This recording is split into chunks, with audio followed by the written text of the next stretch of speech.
Welcome back to Citadelum. This game released in October of 2022 with very positive reviews on Steam. I completed the full campaign. I have a full let's play, you can see it in the video description below. Also did a review of the game if you're not sure if it's for you or not. And today I want to do my top 10 tips to really, master this game. As you can see, I have a city over here making tons of money with a lot of people, very high level. Most of these houses are at level 6 out of 6 the maximum. We have a great army, etc. So how do you get there? Let's go. Tip number 1 is you need to make sure your income is in positive. And at the beginning of the game in particular, this is very important because you're gonna be negative.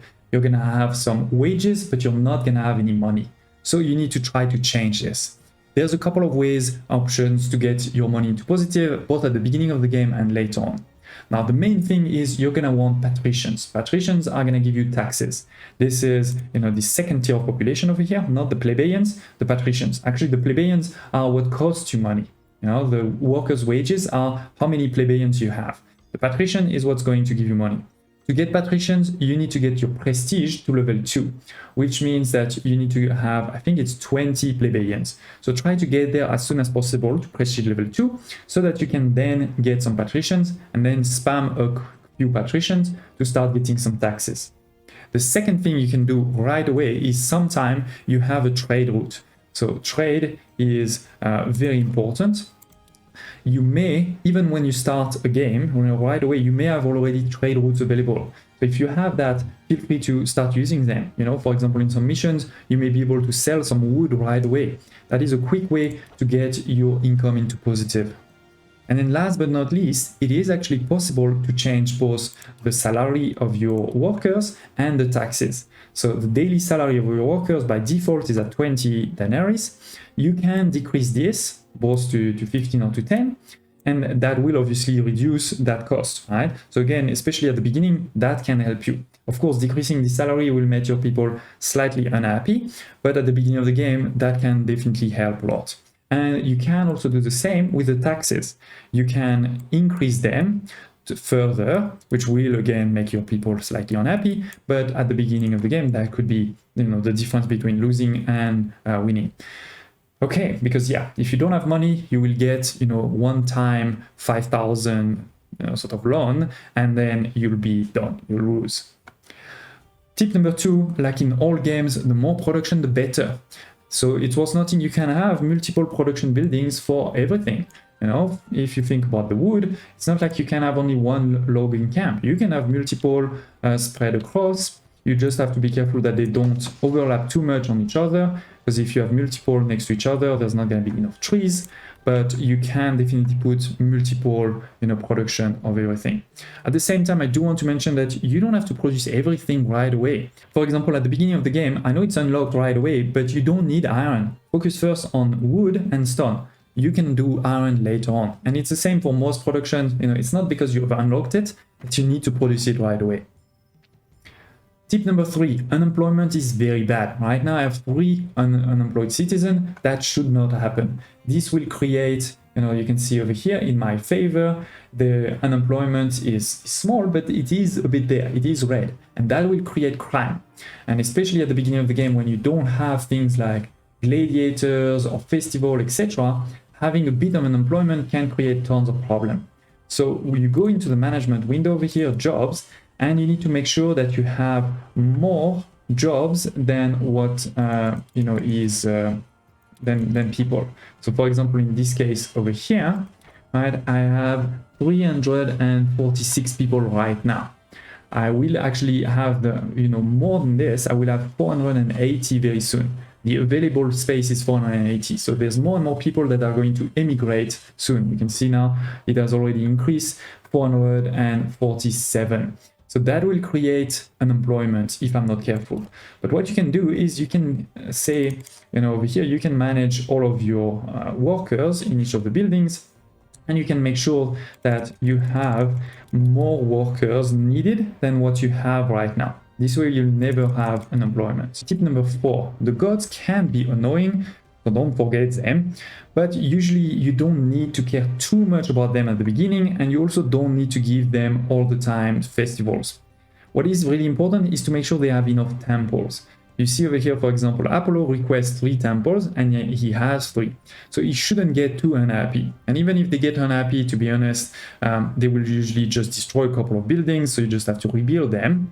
But I do have one bonus tip to help you, make them very happy, or at least keep them happy without too much investment, is as soon as a god is in this state over here of pleased, where he has this green sort of star over here, they will never get unhappy as long as they have a number of temples.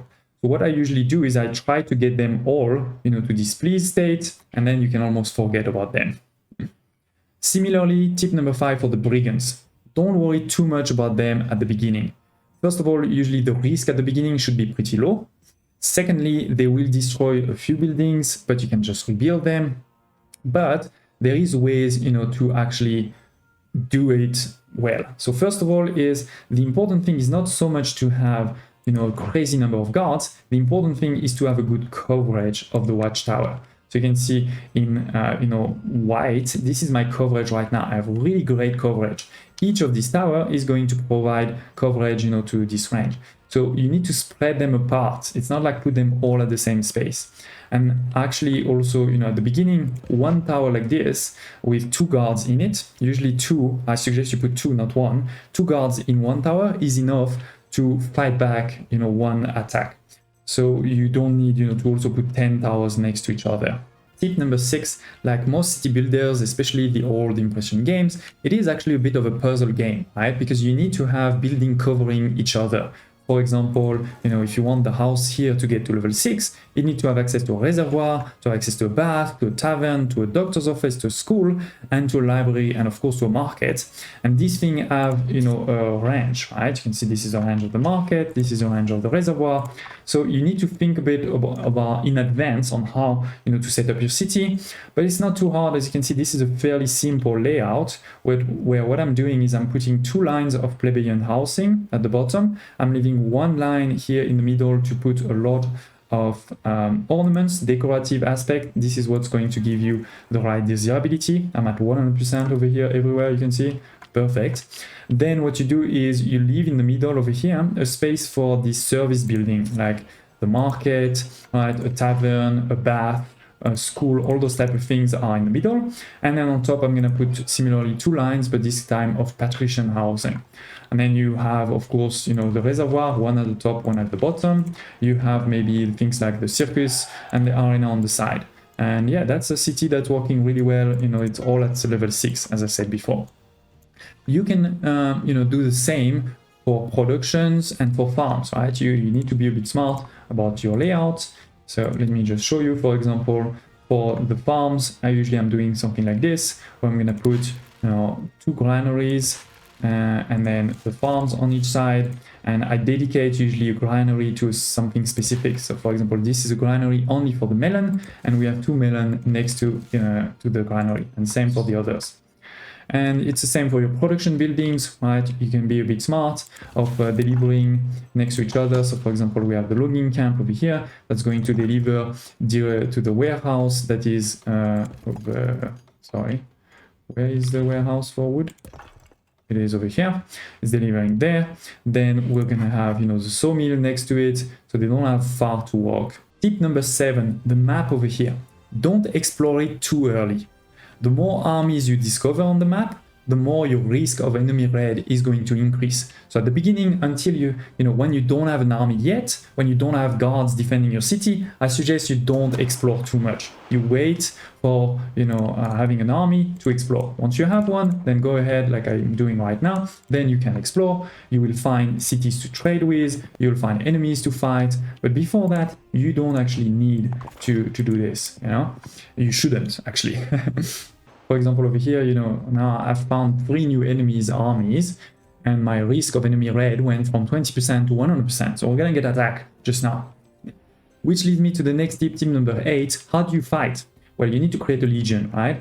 But most importantly, what I did want to show you too is you can look at the enemy forces in advance. So you can see that the enemy forces, in this case, for example, here, they have 60 infantry, 60 archers. And the combat is basically classic rock, paper, scissors, which means that, the Cavalry is going to be really good to kill the archers. The archers are going to be really good to kill the infantry, and the infantry is going to be really good to kill their cavalry. So in this case of this battle over here, for example, right, I don't actually need a lot of infantry. I need a lot of the cavalry to kill the archers, and I need a lot of archers to kill their infantry. Now in practice, I do actually need a bit of infantry because otherwise they're going to attack directly my archers. But you know, you can sort of tailor a bit your army to the win. And then when you'll have, you know, you start the battle, you will be able to organize your troops to try to win. So for example, what I can do now, as I said, is we're gonna have our infantry here to block their troops. We're gonna have a lot of archers to kill their infantry. So this is gonna be the focus here, and then I'm gonna put my cavalry on this side here, and I'm gonna try to get the cavalry to attack the archers right away.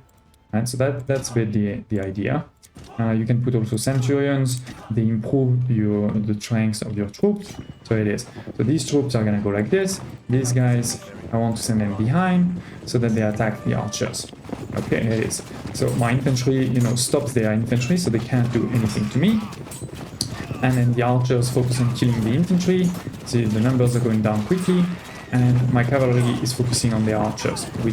They have a lot more archers than cavalry, but now we should be able to finish that fight pretty quickly. Look at this, it is. Right, we lost a couple of troops, I'm sure, but that is a great battle, right? We lost, yeah, 50, 60, we lost 70, let's say. They lost 120.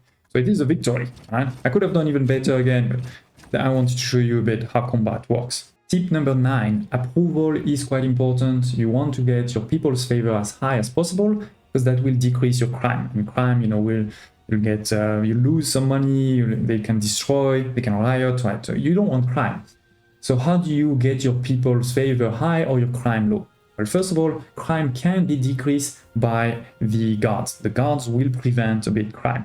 But most importantly, to decrease crime, you need to improve your people's favor. And as you can see, people's favor is based on the below elements. If you have no unemployment, people will be happy. If you have nobody homeless, people will be happy. If the health is good, and if they're getting all of their housing needs, right, you're giving them food, etc., they're gonna be happy. If you do some gladiator races, or theater plays, they will be happy. If you do festivals, they will be happy. And then lastly, we have the wages and taxes, which I mentioned at the beginning. Right? If you decrease the taxes, for example, they will get happier. If you increase the salaries, they will also get happier. So in this case, for example, right, we should see that the wages and the patrician taxes, now they got fully, fully green. They are very happy. Now we still need to cover tip 10 plus an important bonus tip that I just discovered. But before, please smash the like button. If you're still watching, smash the like button. Tip number 10 is trading. Trading can be very useful. You can make a lot of money with trading, and you can also completely bypass some of the production chain that you may not like. For example, you don't like to make swords, or maybe you're not making swords quickly enough to replenish your army. You can of course buy some, and I think it works like it's really good in terms of UI. You can see actually this is my current balance. My current balance is positive. If it was red, this is definitely something you may want to buy. You can see also your current stock, and you can see how much it's going to cost you, to buy. In this case, for example, if I want to buy 90 per day, it's going to cost me 600, which is not that much given that I'm making more than 2,000 right now. Similarly, you can sell a lot, right? And again, I really like that you can see your daily balance. So I can say, okay, my daily balance right now is 720. So selling 240 per day is totally fine. I can do that, right? So trading can be really good. Now to be able to trade, you do need to go on the region map and find some cities, right? You need to find, oh, we got a relic, that is great. So you need to find some cities, and if there is an army on the tile of the city, you need to fight the army first. But after this, you'll be able to trade with any and all. So for example, in this case over here, I cannot trade with this city until I kill this army. But after I killed it, I can do it. And again, this is really good. So you can click over here, see all of the trading.